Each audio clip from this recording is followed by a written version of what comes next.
మాట్లాడేది అదే నేను కూడా మాట్లాడుతున్నా అని అనుకోవద్దు దయచేసి. వనరులకు ఆదివాసీలు కావాలి ఉంటే, ఆదివాసీలకు రక్షణగా నక్సలైట్లు ఉంటే సరే, ఆదివాసీలకు రక్షణ కానీ వాళ్ళు తీసుకుపోయే వనరులను దోసుకపోతూ ఉంటే అడ్డంకిగా ఉంటున్నారేమో అని చెప్పి సరే ప్రభుత్వము దాడులు చేస్తూ ఉన్నది.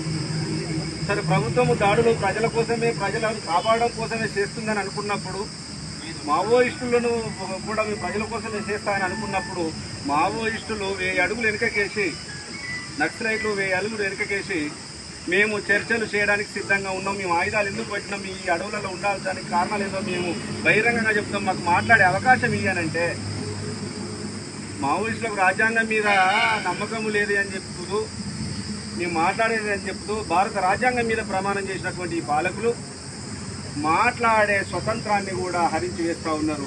ఇది ప్రజాస్వామ్యానికి కానీ భారత రాజ్యాంగానికి మంచిది కాదు అనేది తెలంగాణ విద్యావంతుల వీరుగా ప్రకటిస్తాము. ఎందుకంటే ఏదైనా కూడా చర్చలతోటే సమస్యలు సాధ్యపడతాయి అనేది మనము కొన్ని సంఘటనలు చూసినాము. తెలంగాణ ఉద్యమము చర్చలతో, ఉద్యమాలతోనే అమలయ్యింది.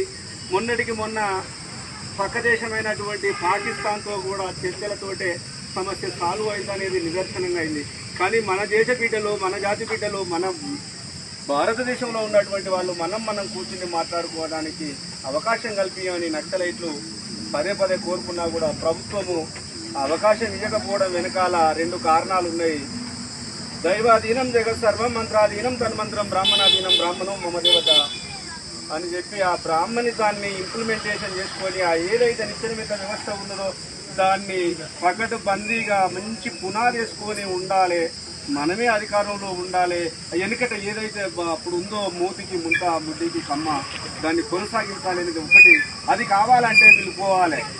నేను ఒకటే చెప్తున్నా, అడవిలో ఆయుధం సప్పుడైతే ఎప్పుడు అయిపోద్దో బలహీనుడి భరోసా కోల్పోతుంది. కాబట్టి ప్రతి వాళ్ళు కూడా మనం ఈ చైతన్యాన్ని తీసుకొని ప్రజలు చైతన్యం చేయాల్సిన అవసరం ఉన్నది. మావోయిస్టులు చర్చలకు పిలవాల్సిన అవసరం ఉన్నది, ప్రభుత్వాన్ని ఒప్పించాల్సిన అవసరం ఉందని డిమాండ్ చేస్తూ ఈ అవకాశం ఇచ్చినటువంటి అధ్యక్ష వర్గానికి, నాయకులకు కృతజ్ఞతలు తెలుపుతూ ముగిస్తున్నాను. ధన్యవాదాలు. దేవేంద్రలకు కామ్రేడ్ పల్లె లింగన్న పాట పాడాల్సిందిగా కోరుతున్నాను.